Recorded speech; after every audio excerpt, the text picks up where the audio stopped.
Hi. So now I can officially say welcome back to my channel because it's my second video and we're going to be talking about books, and I'm going to be suggesting 5 books that are going to help you get back into your habit of reading. So the first book that we'll be talking about is The Forest of Enchantments by Chitra Banerjee Divakaruni. And this book is basically the retelling of Ramayana and through the perspective of Sita and narrated through Sita's point of view.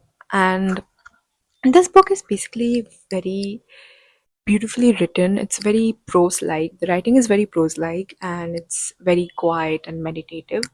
And it focuses on Sita's inner battles, her rebellion, her doubts, her love, her resilience, everything. And it's a very beautiful feminist piece of literature, and I would definitely recommend it to everybody, men and women, to read this book because I feel like I really love the fact that it kind of humanized the mythological characters and gave them flaws.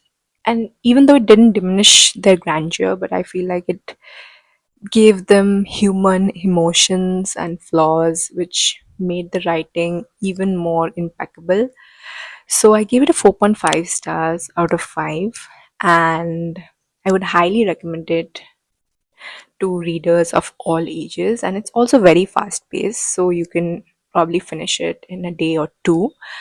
And I also ended up reading another book by the same author. This is called The Palace of Illusions, a very famous book. You must have seen it either on the bookshelves or on YouTube or on Instagram, and it's very popular. But I did not end up liking that book as much as I did this one, because even though that one was written in Draupadi's point of view and it's the retelling of Mahabharata, but I think it's also very, it was supposed to be empowering, but I feel like it focused more on Draupadi's romantic longing rather than independent storytelling. So I did not enjoy that book that much, but I feel like this book, it's very beautifully done, and I would highly recommend people to read this one. So the second book we'll be talking about is The Memory Police by Yoko Ogawa. So imagine that you're stuck on an island and things like hats and memories and even body parts go missing, and people are compelled to forget them as well. And the government, the memory police, enforces these erasures, and if anybody resists forgetting them, they are either imprisoned or sentenced to death. Well, it sounds horrifying, doesn't it?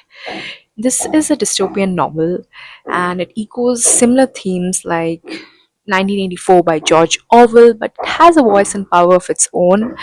Basically, shows us how the act of writing becomes a subtle yet powerful form of self defiance. I rated this 4 out of 5 stars, and I would highly recommend it for people who love dystopian fiction. So, the third book in this series is Animal Farm by George Orwell. Now, this is a very popular book and a very short book as well. I think it's only 70 pages. And this book basically follows the animals of the manor farm as they plan to overthrow the human owner to create a society based on equality and shared labor. But what happens is basically it slowly descends into tyranny and manipulation and madness. So I feel like out of these 5 books, if you had to read one book, I would suggest you this one because it's unsettlingly relevant in today's times, and it's a timeless warning about ideals that can be distorted by those in power. And if you want freedom, you need to be aware, because anytime the truth can be distorted by those who are in power. I rated this a 4.5 out of 5 stars, and I would highly recommend it to everybody.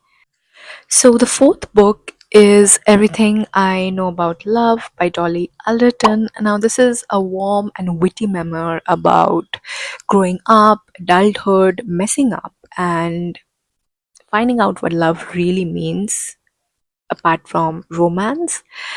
And this book feels like a warm hug. It feels like, you know, feels refreshingly chaotic. It's about female friendships, and it feels like you're on a voice call with your friend at 2 a.m. And yeah, it's a reminder that adulthood can be messy, but it can be fun too.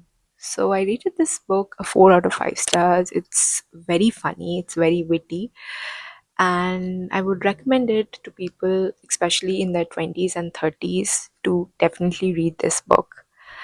So, the last and final book we'll be talking about is Dark Matter by Blake Crouch. Now, this is a sci fi thriller, and this is about Jason, who is a physics professor, and he's leading a quiet life until he is abducted and he's thrown into this terrible multiverse where different versions of him exist, each shaped by different decisions that he took during different stages of his life. And he must, as the story unfolds and as the realities coincide, he must navigate his way and try to find his way back to his normal life. And it's also not only it's a science fiction thriller, but it's also very much a love story where the man tries to go back to his wife. And this makes you ponder about, all the micro decisions that you end up taking on a daily basis. And you know you wonder about the different versions of who you might have been. So yeah, I liked the writing. I liked the ending as well. It was satisfying, and I would highly recommend it to people who enjoy science fiction and also people who aren't into science fiction as well, because the writing is very much edge of the seat and very gripping. And I rated this a 4.5 out of 5 stars. So that's it for this video, and I hope you guys like this video. And if you did, you know the drill.